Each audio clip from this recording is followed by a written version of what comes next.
Please excuse the way I look. I kind of just woke up. I'm really tired, so I'm trying to get this out of the way as soon as possible.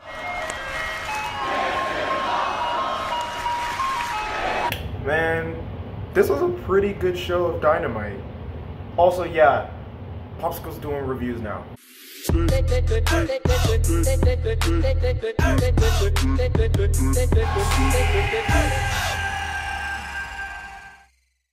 Well, I don't know about everybody else on the channel, but at least I am. I'm about to start doing Dynamite, maybe NXT some days. I don't know. We'll see how that goes because I'm not too...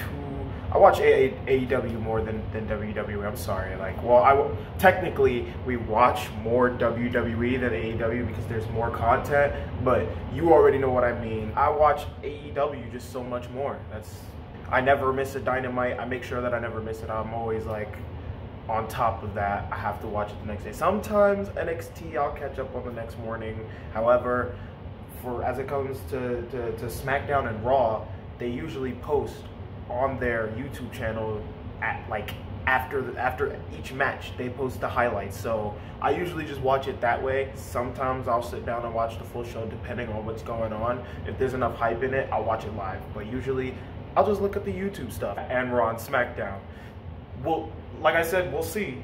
I'm more adamant on AEW. I'm more adamant on Dynamite. However, Raw and SmackDown, those are really gonna have to compete for my attention. Yeah, this wasn't a bad show. I'm gonna give it to like AEW. Y'all keep rolling out with the hitters, bro. Like, I'm sorry, SmackDown and Raw just don't do it like that. Like, they really don't get down how AEW get down, you know what I'm saying? Straight away, right into the show, we got a 4-way tag, which is dope. We don't really get matches like that often, and when AEW does it, I'm sorry, WWE just doesn't do it like it unless the participants in that match are either the New Day or the Revival. You already know. We had Best Friends with Orange Cassidy, always a delight. Santana and Ortiz, those guys, they just keep proving to me why they were good. I never really watched LAX.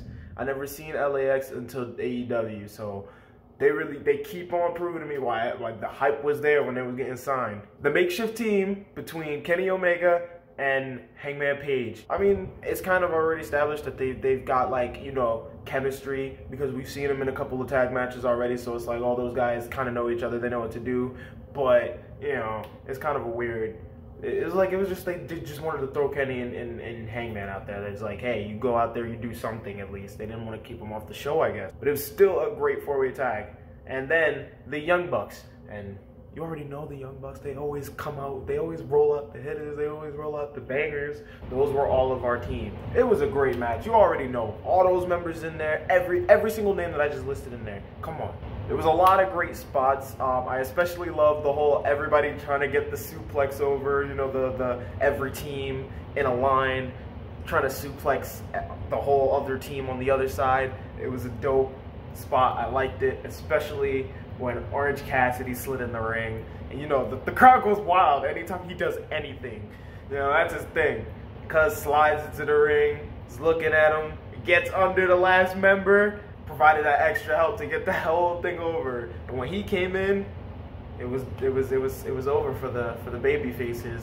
I think it was really smart, like really smart that commentary is also continuously putting over the fact that, you know, Hangman Page and the Elite, they're not doing so well right now. There's cracks are starting to show in the Elite structure. So we're already seeing the story for Hangman's heel turn. We're seeing the seeds being sown. You guys already know. The Faces won, took the V, of course. Everybody's celebrating, everybody's on their way out. Hangman decides to take a fan's beer and really chug one down. And then, like, while he's sipping it and everything, Kenny Omega, he's like, what are you doing? Stop. Like, we're not supposed to be doing that. We're performing. Like, and you know, I don't know exactly what the alcohol stuff is going to be for, like what they're planning with that. Maybe it's going to be his tipping point in the story of him breaking up with the Elite and fully turning heel. Maybe alcohol abuse is probably going to be like the topic. He's only doing this because he's not in the right state of mind because he's always drinking. Or maybe they might use it as a tool for him to just attack anybody because he had a couple shots of whiskey and just thought to himself that now would be a good time to swing on somebody. But either way, they're using that as well. So after Kenny takes the cup away from him and hands it to some complete other random fan, not even the one who had the beer in the first place, Hangman walks over to the same guy and grabs another cup and starts sipping away. That, I popped for that. That was hilarious. I couldn't keep that in. That was a good spot. You guys, man, you guys always doing something. So we got a Cody Rhodes promo. He comes down to the ring, gets on the mic, and then he starts talking about how addressing the whole, like all the stipulations that MJF had set for him before. So he addresses the steel cage match, and he references the fact that he's been in a faction before, and I'm wondering if he's just talking about legacy. And he was apparently he was worried that you know, there would be jealousy in the group over like Spotlight, who's getting more shine, and then, you know, frustrations will build and whatnot. You already know the deal, you know, backstage stuff. But he starts talking. He pretty much implies that Wardlow might be better than MJF, and you know, this is the jack dude who has this. Bro, this is Batista like 2.0. This is AEW's Batista. When Batista came in with the suits and whatnot, he wouldn't talk, or when he did his Reverend gimmick. That's Batista. Come on, we're having an AEW Batista. Then he tells MJF, "I live rent-free in your head," and that was a dope line. He's trying to say that I'm already in your head. I'm playing games with you. That's how deep we're in this. I'm living in there. You're thinking about me all the time. And then he says, "Less is more." That's what all the people who've been singing MJF's praises. Was that right? Probably not. Yeah, but they were singing the praises of MJF, saying, "Oh, you know, he's a throwback heel," and he is. Credit to him. But this is where Cody calls him out, saying, "Less is more because you're lazy," meaning he doesn't really have the wrestling talent like Cody does. And we saw it with that terrible Crossroads botch. That was disgusting. He ended up correcting it later, but like it still doesn't look that good. You can tell he's been practicing with it though. He's trying to make that one of his like second finishers maybe. So then Cody, he really ends up accepting all the stipulations. He's gonna go through all of them because that's how much he wants MJF. And then he promises MJF to give him his own scar. The scar that Cody has on his head from that match with Chris Jericho. He promises that he's gonna give him one because he blames it on him. I don't know how, but hey, it was a cool promo. That was a dope babyface promo. So then after that, we got a match with Hikaru Shida and Chris Statlander versus the Nightmare Collective. And then we got for the start of it. Then Hikaru Shida comes in swinging with that cane that she always walks to the ring in. So she starts swinging that at everybody, but eventually she gets, you know, done up. No other way to explain it, done up. And then the Nightmare Collective, Mel, this was her first, is that her name? I think it was Mel. This was her debut, and she was showing that she's actually pretty strong. She's a strong hand to be with. Like, so I liked her style. It wasn't bad. So she was really doing her thing. She was mostly dominating the match with how powerful she is. But you know, things happen and they get the win and it's whatever.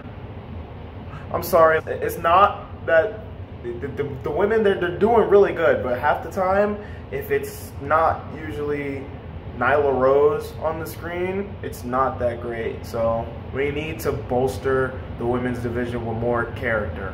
Also, Awesome Kong, when she comes through, that entrance, come on, that I can't even, I don't have words for it. I can't even explain. That's how good. But honestly, to be completely honest, this wasn't the greatest match or segment. It was good. It was okay. But it didn't really pull me in. It didn't intrigue me. So, yeah. Then we got a Dark Order segment. This guy running down a bunch of names. He mentions, hang on, I gotta actually look at my notes. to see all the names that he mentioned. We got Michael Nakazawa. Wow. Because everybody loves Michael Nakazawa. We want to see him. But by proxy, he did talk about Kenny Omega, maybe recruiting them. These are all the names he's trying to recruit, by the way. I didn't clear that up. There you go. Brandon Cutler, because everybody wants to see Brandon Cutler, and Hangman Page. Now, these are a lot of names that are listed that can actually serve well in the Dark Order. I'll give them that. Michael Nakazawa, if he's in the Dark Order, that way it would be interesting. He would be interesting to watch now. You can't lie. You can't. That's not you're not capping. Kenny Omega, that would be disgusting. We cannot have that. He would even go over the inner circle. So no. Brandon Cutler. What is a Brandon Cutler? And Hangman Page. I mean, it wouldn't be bad with his heel turn. Anybody? No? Nobody? Okay. That wouldn't be bad. You see, he gets it. He gets it. Next up, we got Sammy Guevara versus Jon Moxley. And one thing I can say about Sammy Guevara is, like, I like him. He's not that bad. He's got good mic skills. Like, when he imitated Jon Moxley's entrance, I was like, yo, this kid, he's got something. He's good on the mic. He's got the skills. Very athletic. It's just there's something missing. AEW needs to find that quick before he fizzles out. He's with the inner circle, so it gives him a little leeway. But in my opinion, there's got to be something a little more, you know? You got to give him something. So when he comes out for his single matches, they pop as much as if he's coming out with the whole inner circle. So we need just that little extra spice on Sammy Guevara. Work on it, guys, please. So there's a pretty good match. Like I said, like Sammy Guevara, he's working his way up to me too. Like, he's just, every single time he gets in that ring, I'm like, yo, this kid is doing some crazy stuff. He actually can get down. I really like, yo. And Moxley only helping him to look like a star too. So he's elevating him too. But oh my God, I wonder who wins. We all know Moxley wins. Because this, for some reason, they cannot give this kid too many wins. And I guess maybe that's exactly the reason why. Because he's a kid. So he's screwing up now. But, like, you know, when he gets older, the older he gets, he's 23. So, like, he's pretty young. I'm 22. He's my age. He's working his way up. But, like, maybe someday they'll make him a serious thing, you know, later on. When he gets more experience, especially. They can use that in the storyline, especially because he was paired with Chris Jericho and all these other stars in the inner circle. But like I said, he just needs just one little thing more, you know? But Moxley goes over, lights go down, lights come back up, inner circle in the ring. They all start chumping this man. And then Chris Jericho uses the title as like a weapon and whips it across his back. I mean, with the context, it does make sense, but like in action, it just looked kind of goofy. He should have just went for it over his head like everybody else does. That would have been, you know, smarter. And then Jake Hager gets in a dick shot. That's the only way to go.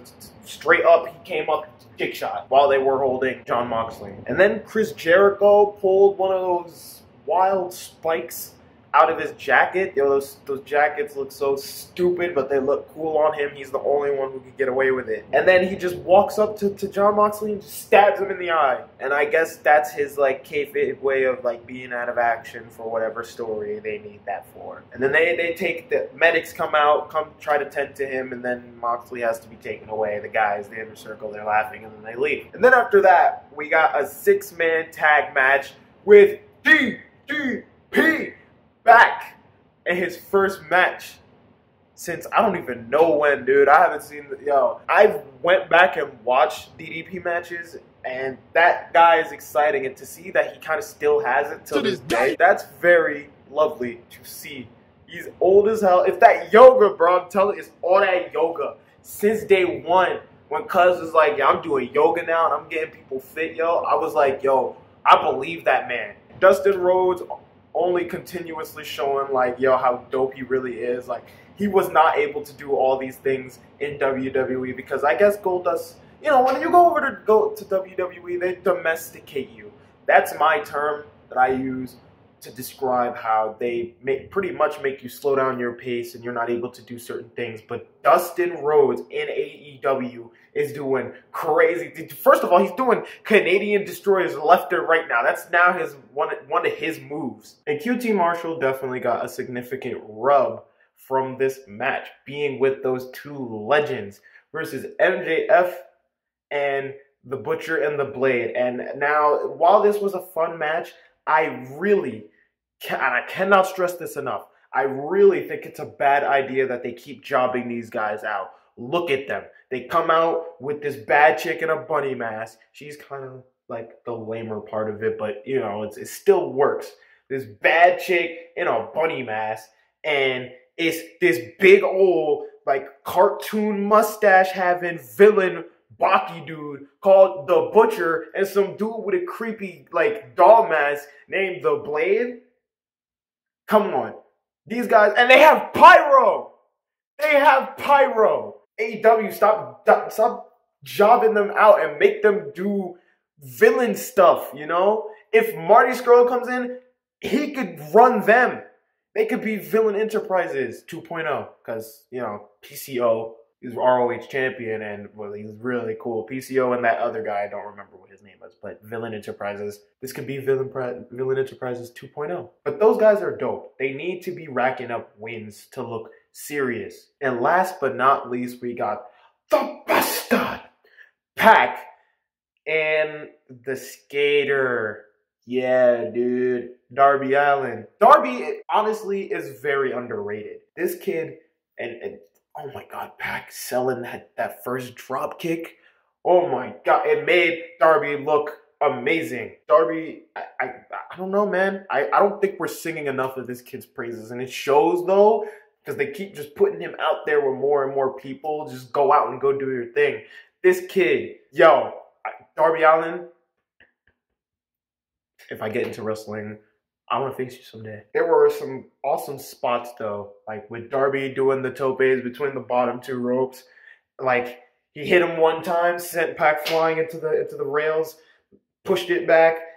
He threw him back in the ring. Darby was going to do something else, but then he rolled out to the other side, and Darby just immediately followed with another one. It hit even harder, sending him almost damn near completely through the rails.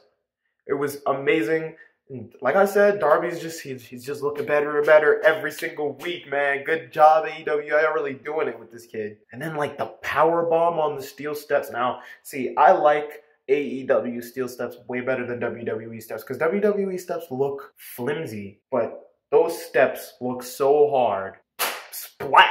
That's how it went, man. I can't wait until AEW comes out with a video game, because I know it's gonna be so much better than the 2K series. 2K20, let's not even talk about that. But overall, I would say this was a great episode of Dynamite. They keep rolling out with the bangers. As for a rating, I think I'm gonna have to give it maybe like a 7.5, 8 being generous, because, you know, it was a good show, average show. I feel like this is the standard bearer of what wrestling shows should be like. Every week we should get this kind of, you know, and I know we can't always get that, because, you know, sometimes stories have to be built and other stars have to be shown off, so we can't keep repeating the same things. But if we could get the same kind of energy that we got in this show every week, hey, I would be a very happy wrestling fan. Good show. Good job, AEW.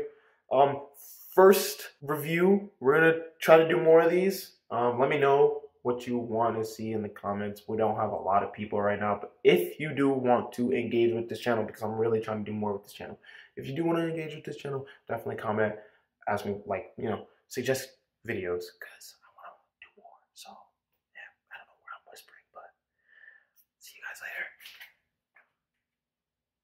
later. That's still my shadow, so that look lame.